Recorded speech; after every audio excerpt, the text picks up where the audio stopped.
안녕하십니까. 엊그저께 총회 홍보 영역 관련해서 제가 단톡방에서 말씀을 드렸는데, 그거에 대해서 이해를 하시는 분도 있고 이해가 어렵다고 하시는 분이 있어서 좀 쉽게 설명을 한번 드려보고자 이렇게 만들었는데, 만들다 보니까 좀 복잡하네요. 먼저 말씀드리면 2017년 12월 26일 날 저희는 협력업체 입찰 입찰 공고를 냅니다. 거기서는 이제 총회 대행, 보통 우리가 OS라고 하죠. 아웃소싱 하고 분양 신청 대행이 두 가지가 유사한 용어로 있는데, 자격 조건에 보면 총회 대행은 법인 설립한 지 4년 이상인 업체에 한다고 되어 있는데 반해서, 분양 신청 대행은 입찰 공고일 현재 본사가 서울에만 있으면 됩니다. 자본금은 5천만 원 1억이 큰 의미 없고요. 이 두 가지가 큰 차이가 있고, 그런데 요런 입찰을 하기 바로 전에, 26일 바로 전에 12월 21일, 5일 전이죠. RNC 커뮤니케이션이 설립이 됩니다. 그리고 입찰 공고의 바로 다음 날인, 물론 이제 이거는 미리 신청을 했을 거예요. 그래서 사업자 등록증이 나오는 거죠. 그래서 26일 바로 5일 전에 RNC는 이렇게 설립이 됩니다. 그리고 이게 2018년 2월 7일 날 총회 6호하고 8호 안건으로 상정이 되죠. 그때 설립된 회사는 RNC 커뮤니케이션 대표자 신동우죠. 여기 신동우님입니다. 그리고 개업 연회일은 17년 12월 21일. 그리고 성동세무전환에 사업자 등록이 나온 게 12월 27일. 회사 설립의 목적은 제가 판단하기에는 신림 이주합의 입찰을 위해서 회사가 설립이 된 거죠. 근데 요 상황에서 이제 저희가 18년 1월 15일 날 이제 입찰이 들어온 업체들을 개봉을 합니다. 개봉을 하는데, 기호 1번 RNC 커뮤니케이션 좀 전에 말씀드린 그 업체가 들어오고요. 기호 2번에 주식회사 배승, 기호 3번에 주식회사 D1CND라는 업체가 들어오는데, 조건은 다 맞췄어요. 주소가 서울에 있고 자본금이 1억 원, 3억 원, 1억 원이니까 1억 이상의 충족이 다 됩니다. 근데 이제 입찰 들어온 가격을 보면 RNC 커뮤니케이션 1억 2천이 들어왔고요. 주식회사 배승은 1억 9천이 들어왔습니다. 그런데 생뚱맞게 기호 3번 D1은 910원이 들어와요. 이게 뭔가 좀 이상하지 않습니까? 그러면 이때 본 입찰가 개봉이 진행되었던 당시 1월 15일 이사회 장면이 녹음된 녹취록을 한번 들어보십시오.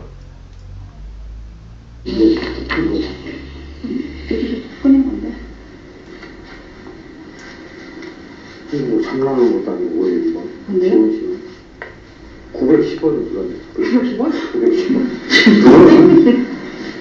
이거 뭐야? 910원이요? 910원. 910원? 예. 아, 910원? 여기 금액 910원. 교과서 별도. 장난하는 게 뭐야, 이거? 910원. 910원이죠? 네. 세대당 2,100만 원도 아니고. 그러니까 세대 10원이 910원. 이거 뭐야? 세대당 내려도 안 맞잖아. 아, 이거 저 평당 가격을 얘기하는 거 아닌가, 이게?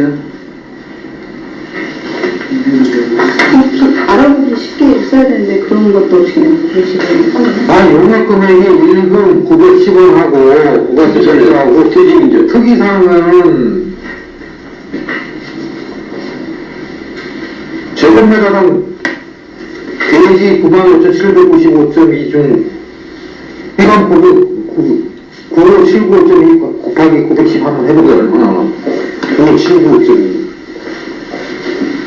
9579.2 9,500만 원이에요. 네? 9,580만 원. 9579.2 곱하기 910원 9,500만 원. 8,700만 원인데? 응? 예, 어찌됐든 이렇게 우여곡절 끝에 사람들, 이사회나 사람들은 이 910원이 제곱미터당 단가인가 보다 라고 생각을 했어요. 그래서 이게 맞는지 과연 이 업체한테 확인을 해봐야 될 거 아닙니까? 그래서 이사회 도중에 상대방 회사에 전화를 합니다. 여보세요? 예, 여보세요?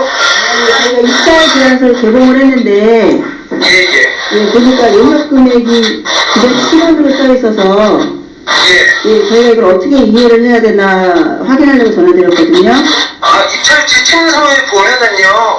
제안서를 지금 개봉을 한 상태라서요. 예, 그러니까 입찰 지침서에 그 신축 면적 단가로. 아니, 그거는 면적은 저희가 99번이니까, 예, 저희가 이사님들 다 같이 듣고 계시니까 요거를 뭐 제가 이야기는 910원을 대지면적하고 곱하는 거 아닌가라는 생각을 했거든요. 예, 맞습니다. 제가 그 밑에다가 써놨는데요, 면적을요.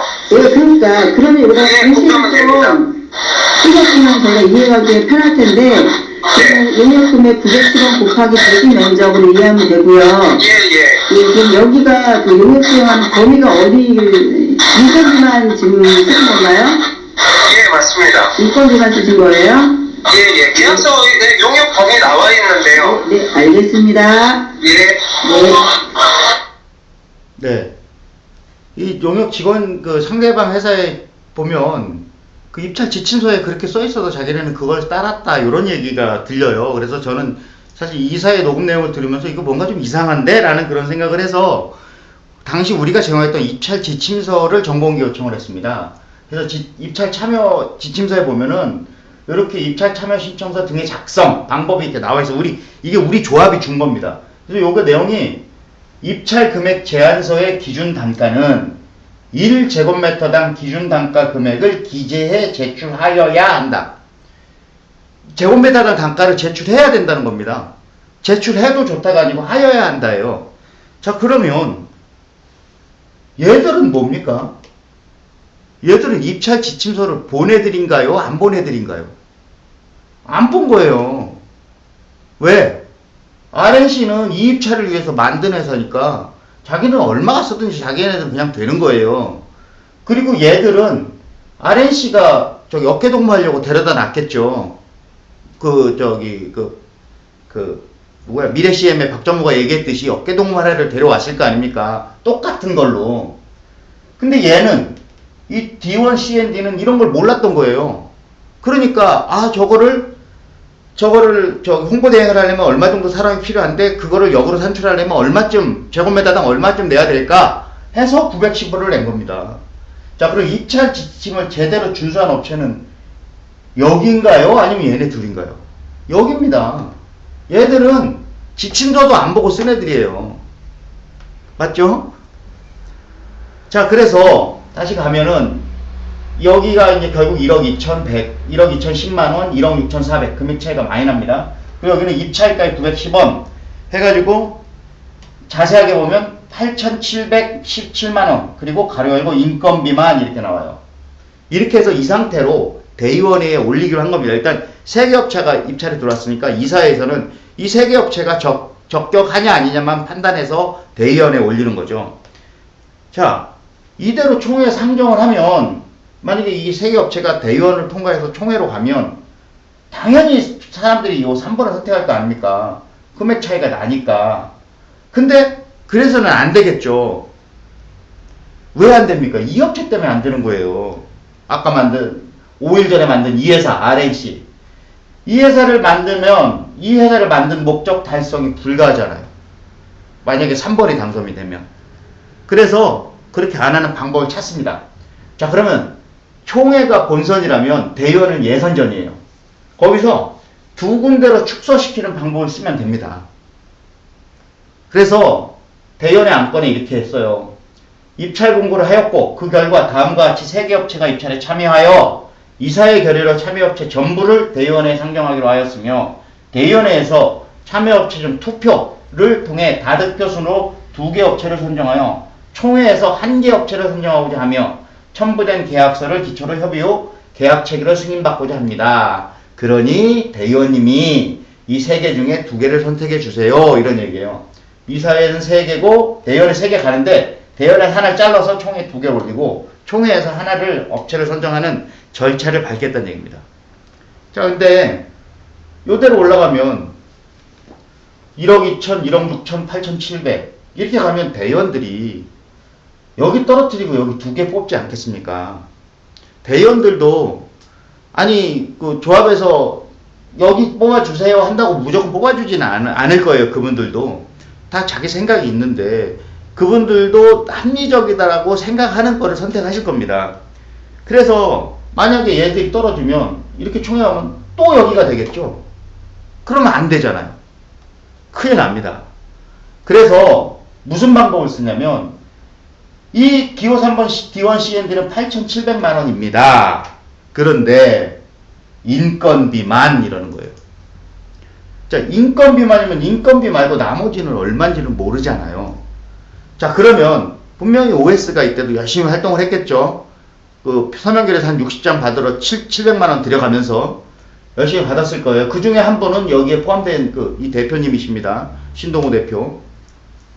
자, 근데 이걸 받으러 다니면서 이랬겠죠. 이게 인건비만이니까 인건비 외에 다른 걸 합치면 얘들보다 훨씬 비싸다. 심지어는 얘보다 훨씬 비쌀 거다. 그러니 얘를 떨어뜨려야 된다라고 설득을 했을 거예요. 그러지 않고면 대의원들이 바보입니까? 여기를 탈락시키게. 그래서 금액이 이렇게 돼 있는 상태에서 배승이 탈락을 해야 되는데 3번이 탈락을 합니다. 이제 조합이 원할 수 있는 조건이 된 거죠. 자, 이 상태로 총회에 올라가면 이 두 개 업체 중에 조합원들은 뭘 선택하겠습니까? 당연히 RNC죠. 1억 6천짜리를 어느 바보가 선택하겠어요? 1억 2천짜리가 있는데. 자, 그러면 결과적으로 이 입찰에 참여하기 위한 이 신동호 대표의 이 회사가 이 회사를 만든 목적을 달성합니다. 결국은. 그래서 분양대행을 하게 되고요. 이 분양대행은 비록 요건만 있는 게 아니고 분양대행 연장을 또 한 번 하잖아요. 그건 법적으로 연장을 할 수밖에 없습니다. 그것까지 다 먹게 돼요. 자, 그러면 이렇게 생각해 볼 수 있잖아요. 아니, 그 OS 얘기라 조합의 설명처럼 8,700만 원의 인건비만인데 인건비 외의 거 더하면 얘들보다 훨씬 비쌀지 어떻게 알아? 라고 생각하실 수 있습니다. 자, 그리고 나서 우리가 신동호 대표에 있는 회사랑 계약을 하겠죠. 이게 계약입니다. 이 계약에 보면 분양 신청 용역비는 9,360만 원입니다. 아까 1억 2천이었잖아요. 이게 9,360만 원으로 줄어요. 1억 2천에서 왜 줄었을까요? 막 열심히 깎았을까요? 설마 그랬을 리가 없죠. 만약에 그랬다면 그게 장영우 조합장이나 양미영 총무의 스타일이 아닙니다. 그런 분이 아니죠. 저희 조합 11월, 12월, 1월에 조합 클리어런스 시스템에 들어가면은 운영비 사용 내역이 나오거든요. 거기에 이런 내용이 나옵니다. 분양책자 등기 발송비 325만원. 분양사무실 사무용품비 15만 4천원. 분양사무실 사무용품비 8만 1천원.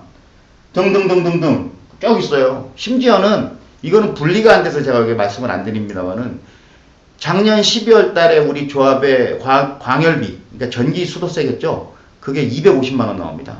그 250만원이 조합 거랑 분양사무실 거랑 분리할 수가 없어서 제가 여기다가 트집은 안 잡았는데 그것까지 조합에서 다 내줘요. 그러니까 9,360만원 플러스 알파는 나머지는 조합이 다 내줍니다. 그러니까 1억 2천보다 적지 않아요. 자, 그러면 결국은 인건비 외에 모든 비용은 조합이 별도로 지불한다는 얘기입니다. 아까 D1 C&D 3번의 업체가 8,700에 인건비만 했죠. 9,260에 인건비만이잖아요. 어디가 더 싼가요? 그리고 재밌는 사실 하나만 더 말씀드리겠습니다. 요것만 말씀드리면 끝인데요. 12월 26일날 이렇게 두 개를 선정을 하잖아요. 그리고 18년 2월 7일날 총회 6호하고 8호 안건으로 상정이 돼서 6호 안건에 분양신청대행은 RNC가 선정이 돼요. 신동호 대표. 그 다음에 총회 홍보대행은 아스피린 커뮤니케이션이 선정이 됩니다. 서로 다른 업체죠. 분명히. 근데 그렇게 선정하지만 업무 수행은 같은 한 사람이 이 두 가지를 다 수행합니다. 한 개의 입찰에 서로 다른 목적의 사업을 입찰을 붙였고 서로 다른 업체가 선정이 되는데 결국 수행한 사람은 한 사람입니다.